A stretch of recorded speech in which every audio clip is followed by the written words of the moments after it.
irmãos? Então vamos abrir as Bíblias em Romanos, capítulo 1.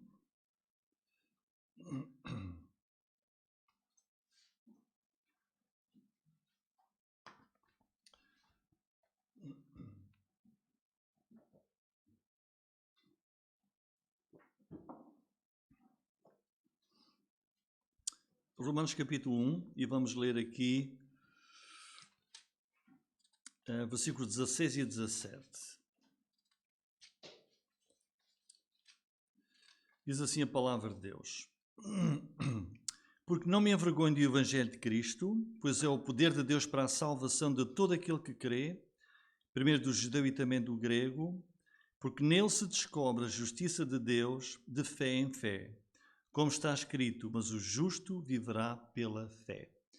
Este texto, versículo 17, foi o texto que impulsionou aquele monge católico Martinho Lutero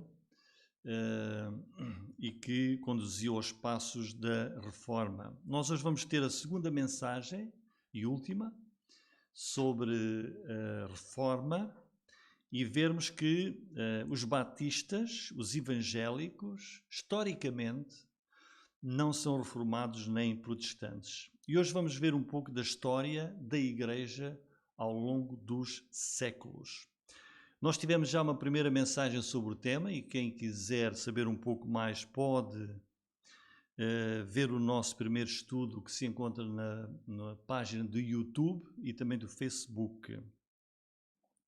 E para dizer que estes dois estudos não são de crítica, mas sim e apenas de uma análise bíblica e histórica.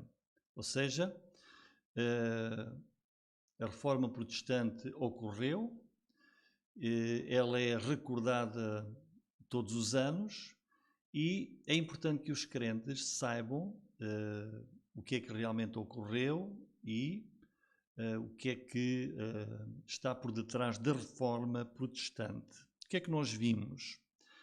Então que a cada 31 de outubro é recordada a Reforma Protestante e a pergunta é: o que é a Reforma Protestante? O que é que foi a Reforma Protestante do século XVI? A Reforma foi um movimento religioso que em 1517 pretendia uma renovação, uma mudança, uma reforma na prática e na doutrina da Igreja dominante, que era a Igreja Católica Romana. Entre as diversas mudanças que se pretendiam, uma delas, talvez a mais importante, era que, ao contrário daquilo que se dizia, que se ensinava, a salvação do pecador não se alcança pelas obras, mas somente pela fé. E é com esse objetivo, em particular, e outros, que em 31 de outubro de 1517, aquele monge católico romano, chamado Martinho Lutero, afixou 91 teses na porta da igreja do castelo de Wittenberg, na Alemanha. Mas a igreja dominante, a Igreja Católica, contra quem foi esse protesto, dirigida pelo Papa Católico, não aceitou essa pretensão e aquilo que se pretendia na altura. E houve então uma cisão e daí começaram a nascer as denominadas igrejas reformadas, ou seja, oriundas da Reforma, igrejas protestantes que já estavam fora do domínio do Papa, do catolicismo romano. Portanto, as igrejas, essas são as igrejas denominadas de protestantes que surgem na sequência desse movimento, foram originadas por esse protesto contra a Igreja Católica Romana. Mas aqui há uma verdade importante para entender melhor a Reforma, é que E esse é provavelmente o principal objetivo destes nossos estudos. É que não é biblicamente, nem é historicamente correto concluir que as igrejas denominadas evangélicas, batistas, são protestantes ou são reformadas. Porquê? Então vamos ao princípio. Vamos ver como é que nasceu a Igreja de Jesus. A Igreja Cristã foi fundada pelo próprio Senhor Jesus Cristo. E o Senhor Jesus, quando estabeleceu a sua Igreja, ele afirmou e prometeu em Mateus 16:18. O Senhor Jesus disse: edificarei a minha Igreja, ou seja, a minha Igreja, a Igreja é de Jesus, e as portas do inferno não prevalecerão contra ela. Entre muitas outras coisas, o que é que Jesus está aqui a dizer? Ele está a dizer que poderiam vir muitos desvios e muitos erros que realmente vieram a acontecer. Mas sempre existiriam igrejas fiéis. E de facto sempre existiram, sempre se mantiveram ao longo dos séculos, desde a altura em que a igreja foi fundada por Jesus, até, vamos ver, até a altura em que ocorreu a Reforma. Apesar da igreja dominante se ter desviado muito da palavra de Deus, mas fora dessa igreja sempre existiram igrejas cristãs fiéis à palavra de Deus, fiéis às Escrituras, que não estavam debaixo do domínio católico, do domínio católico romano e papal. Quer dizer, a Igreja de Jesus não se pode concluir nem pensar em dizer que Jesus fundou a sua igreja e que ela, a dada altura, se perdeu totalmente, que não se podia encontrar no mundo nenhuma igreja fiel, porque Jesus disse: eu vou edificar a minha igreja e as portas do inferno não vão prevalecer contra ela.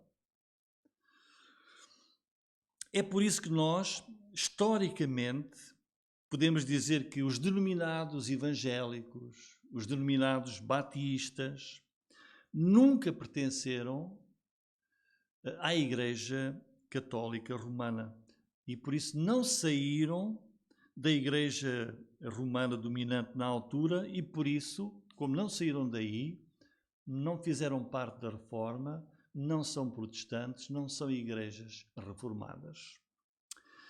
As igrejas protestantes e reformadas são as que, na altura, saíram, se desligaram e que se fundaram com esse protesto de 1517. Por exemplo, a história das igrejas batistas e de outras que lhe deram origem é uma história bem anterior ao tempo da Reforma. Elas já existiam bem antes. E esta é uma verdade histórica que nós vamos ver um pouco mais à frente. Agora, gostaria que nós nos voltássemos para outro aspecto da Reforma protestante. Gostaria que nós conhecêssemos um pouco de algumas doutrinas e até práticas, mas sobretudo algumas doutrinas principais dessas igrejas protestantes, reformadas, e também de outras que posteriormente adotaram e passaram a seguir esses ideais da Reforma e que são chamadas igrejas, ainda hoje se denominam de igrejas reformadas. Assim, hoje nós temos igrejas evangélicas que se intitulam igrejas evangélicas reformadas.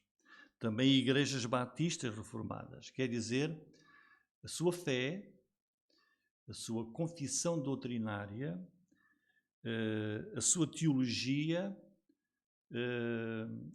foram buscar essa teologia e essa fé aos ideais da Reforma e adotaram doutrinas originadas da Reforma Protestante e originadas dos principais reformadores.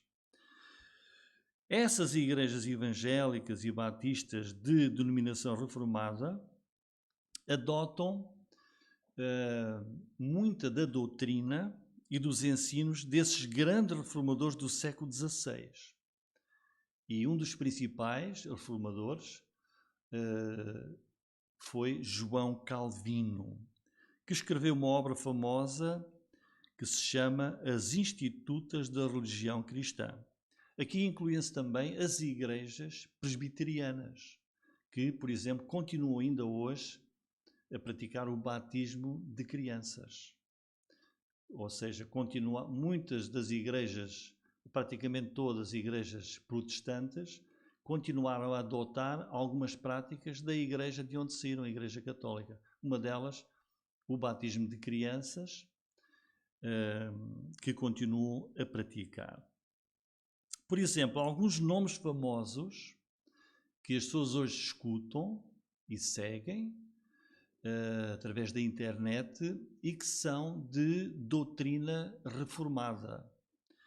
Por exemplo, vou falar de alguns nomes conhecidos do Brasil. Hernandes Dias Lopes, Augustus Nicodemos, Marcos Granconato, Josemar Bessa, o pastor Paulo Júnior, entre outros, são muito conhecidos e escutados e são as suas igrejas são reformadas. Por exemplo, Spurgeon, do Reino Unido. Da América temos Sproul, conhecido como R.C. Sproul, John Piper, John MacArthur, Steve Lawson, Paul Washer, entre outros. Todos estes são pastores, muitos deles, outros são pregadores, muito conhecidos e famosos, que são de igrejas com doutrina reformada. Por isso vamos ver apenas alguma parte da doutrina reformada destas igrejas, da atualidade e também que vem já desde o tempo da Reforma, que vão beber muito ao famoso catecismo reformado de Westminster. É um catecismo hoje ainda muito, é a base, por exemplo, da Igreja Presbiteriana e das igrejas reformadas. Esse catecismo foi elaborado no século XVII. O que é que dizem ou no que é que creem estes nomes que eu falei, as suas igrejas e as igrejas evangélicas reformadas e batistas reformadas? Acreditam que o homem, por causa da sua condição espiritual de pecador, que herdou por causa da queda de Adão, está totalmente depravado e, por isso, totalmente incapaz de sequer buscar a Deus. Porque o homem, dizem, não tem livre arbítrio, não tem livre escolha. E a sua depravação em termos espirituais não lhe dá sequer o mínimo desejo de buscar a Deus. Depois, Deus, na eternidade, antes sequer de Deus criar o mundo, antes da fundação do mundo, antes sequer de ter nascido alguém no mundo, por um eterno, oculto e imutável decreto divino, na sua soberania, Deus determinou, por sua graça, eleger apenas alguns para a salvação. E outros, não sendo eleitos para a salvação, estão destinados à perdição. Todos os homens, porque são pecadores, merecem a condenação eterna. Por isso, ter Deus determinado eleger alguns é uma prova da sua bondade e da sua misericórdia. Porque Deus, na sua soberania, não é obrigado a salvar ninguém. Portanto, Se elegeu uns e não elegeu outros, não é? Portanto, já mostra, se Deus salvou alguns, já mostra a sua misericórdia. O que mais é que acreditam? Que neste entendimento, quando Jesus veio ao mundo, a sua morte expiatória na cruz não foi por todos os homens, mas apenas e unicamente a sua morte expiatória foi unicamente pelos que Deus elegeu antes da fundação do mundo para a salvação. Quer dizer que a expiação de Jesus é limitada, ele não morreu por todos, apenas pelos eleitos. Estes eleitos, que Deus elegeu antes da fundação do mundo, por um decreto imutável dele, que nós não conhecemos, oculto, estes eleitos para a salvação nada podem fazer ou contribuir para a sua salvação. Porque se isso ocorresse, isso iria contra a soberania de Deus. Não depende da escolha do homem. O homem não tem livre escolha, não tem livre arbítrio. Deus, que os elegeu, soberanamente os irá chamar. Deus vai atrair esses eleitos com a sua graça e eles não vão poder resistir. É a chamada graça irresistível. Os eleitos vão ser, Jesus morreu por eles, por isso estão salvos e Deus irá atraí-los e eles não vão poder resistir à graça de Deus. E a estes eleitos e só estes, Deus vai, em primeiro lugar, regenerar, a fazer nascer de novo, vai dar-lhes vida espiritual. O pecador está perdido, está morto em delitos e pecados, e Deus vai regenerá-lo. E depois de regenerado, então eles já podem crer em Jesus para a salvação. A Bíblia diz o contrário. Nenhum dos eleitos se vai perder.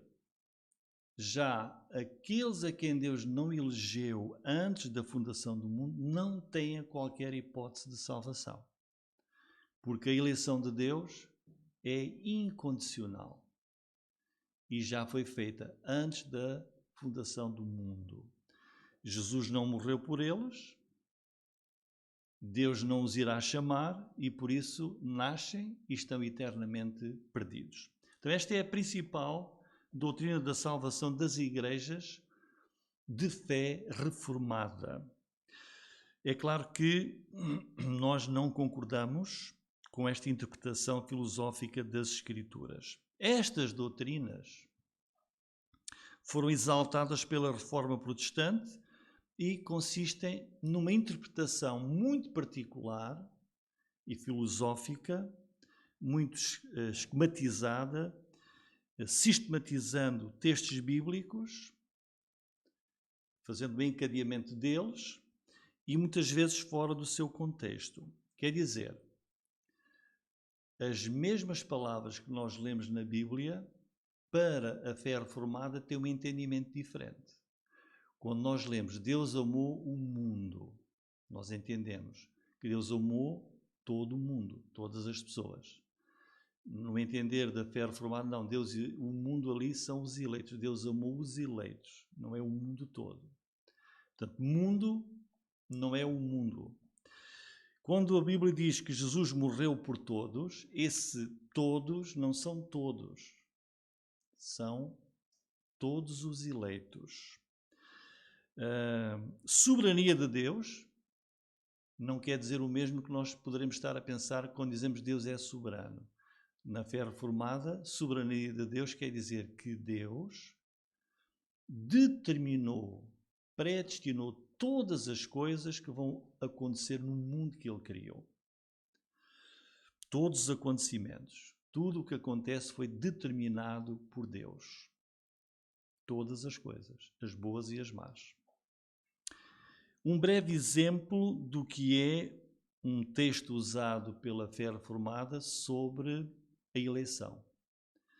Por exemplo, João 15,16, Jesus disse assim, que é naquela reunião de Jesus no cenáculo, a despedir-se dos seus discípulos. Jesus diz: não me escolhestes vós a mim, mas eu vos escolhi a vós.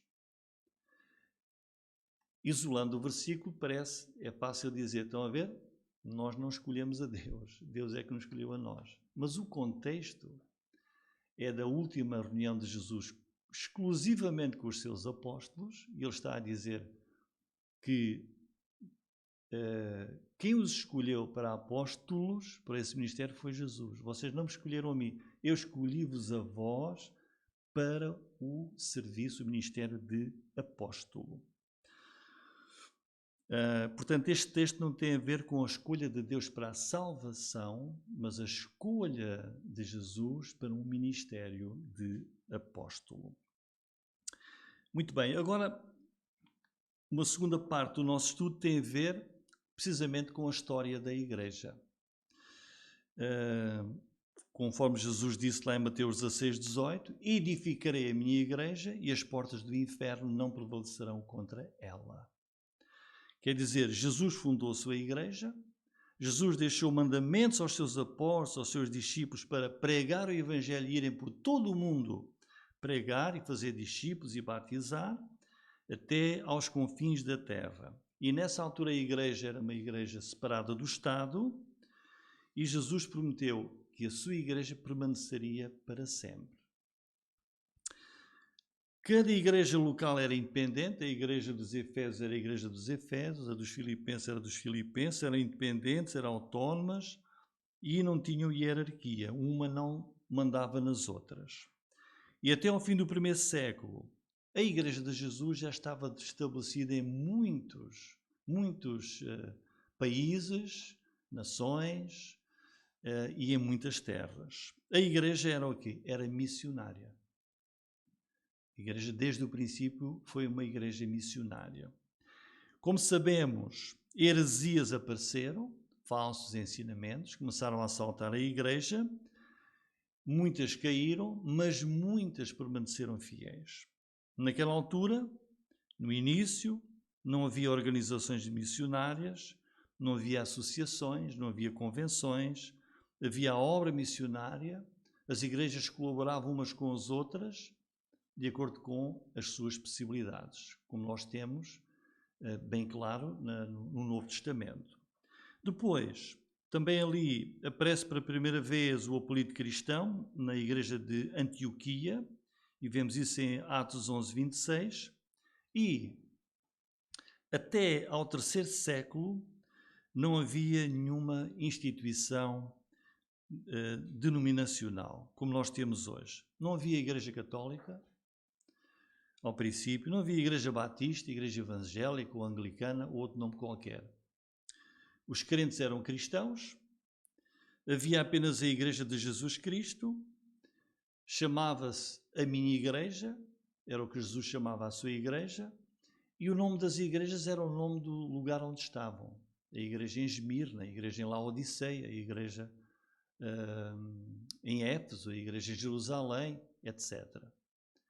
Assim iniciou a Igreja do Senhor Jesus Cristo. Depois, a partir do século III e IV, começam a aparecer as primeiras grandes divisões nas igrejas cristãs. Começa-se a formar hierarquia na igreja, o que não ocorreu no princípio, nem foi assim que Jesus estabeleceu. Começa a haver igrejas que dominavam outras igrejas. Roma veio prevalecer, sendo Roma a capital do Império Romano, ganhou um estatuto e uma autoridade por ser a igreja da capital do Império, e começou a haver uma estruturação das igrejas muito parecida à do Estado. Começa-se a acreditar e a praticar o batismo infantil, regeneração batismal, porque acreditavam que a água do batismo regenerava aquilo que era batizado. E daí ter começado o batismo das crianças, porque se morressem já batizadas, já estavam regeneradas por aquela água do batismo. Isto são erros que depois tiveram impacto futuro e causou divisões nas igrejas que assim, sendo fiéis, não acolhiam estes erros doutrinários e práticas. Por isso, muitas permaneceram fiéis à palavra, ao Evangelho, e começaram a surgir igrejas com algumas denominações, como os montanistas, novacianos, entre outros que iremos ver já a seguir. Que igrejas eram estas que começaram, depois a partir do século IV, terceiro, quarto, começaram a surgir? Eram igrejas que procuravam manter-se fiéis à palavra de Deus, não concordavam com o erro bíblico que se generalizava, como o batismo das crianças, como hoje. Igrejas que não concordam com a doutrina e prática de outras, não se juntam a elas. O batismo não ajudava na salvação, de facto. Igrejas estas procuravam ser fiéis, que não aceitavam hierarquia dentro da igreja, de igrejas quererem ter uma autoridade sobre o rebanho de Deus, que não vinha desde o princípio, e igrejas que tiveram a coragem de não aceitar no seu meio heresias nem outras igrejas que não eram fiéis. E estas igrejas foram as autênticas sucessoras dos apóstolos na obediência a Jesus e à sua palavra. Igrejas que permaneceram fiéis às Escrituras e que começaram a praticar, a dada altura, o chamado rebatismo. No que é que consistia isso? Batizavam de novo nas águas aqueles que vinham de igrejas erradas. E daí ter surgido o nome Anabatista. Anabatista é uma palavra que quer dizer o seguinte: Ana quer dizer outra vez. Batista é batizar, mergulhar nas águas. E a partir do século IV, estas igrejas que procuravam permanecer fiéis começaram a sofrer as perseguições. Identificando-as ao longo dos séculos. Nem sempre é fácil traçar o seu caminho, porque muitas se mudavam de localidade para fugir às perseguições. Alguns nomes de igrejas verdadeiras ao longo dos séculos. Montanistas vem do próprio nome Montano, que foi um pastor que viveu por volta do ano 156 e que estas igrejas insistiam que aqueles que tivessem decaído ou fossem oriundos de outras igrejas deveriam ser batizados de novo. Os novacianos. Novácio foi um pastor da Ásia Menor e um homem fiel a Deus, por volta do ano 250, e foram o primeiro grupo a ser chamados de os cátaros, ou seja, os puros, devido à pureza de vida que procuravam levar. Também os donatistas, que vêm de Donato, um pastor, também por volta do ano 300, que na cidade de Cartago, estas igrejas eram caracterizadas pela pureza dos membros da igreja, porque afirmavam que ninguém deveria ser admitido na igreja se não fossem verdadeiramente crentes e salvos. E batizavam de novo nas águas aqueles que vinham de igrejas erradas. Então estes grupos e outros difundiram-se muito e refugiaram-se das perseguições na região central da Europa, Pirineus, sul da França. Mais tarde apareceram outros, conhecidos como os albigenses e os valdenses. Albigenses vem de Albi, uma cidade do sul de França, contra quem, na altura, o Papa Inocêncio III promoveu e desencadeou grandes perseguições. Perseguições que duraram décadas.